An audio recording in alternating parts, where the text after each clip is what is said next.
ఎవరెవరు ఏ వ్యసనాలు చెప్తారో నేను చెప్తున్నాను, మానేయమని దేవుడు చెప్పాడు. వదిలేసే వాటిని అన్నాడు. నువ్వు నిజంగా నన్ను ప్రేమిస్తే నా మాట వినరా బాబు, వదిలే వాటిని అన్నాడు. దేవుణ్ణి ప్రేమించి దేవుని మాట విని ఒకటొకటిగా అన్నీ క్లియర్ చేసుకోవాలి, వదిలేసేయాలి.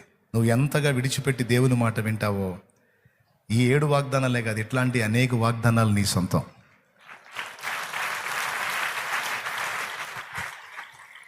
ఏవి దేవునికి నచ్చవో అవి దేవుని వాక్యంలో రాయించాడు. వాటిని అనుసరించి నువ్వు జాగ్రత్త పడాలి.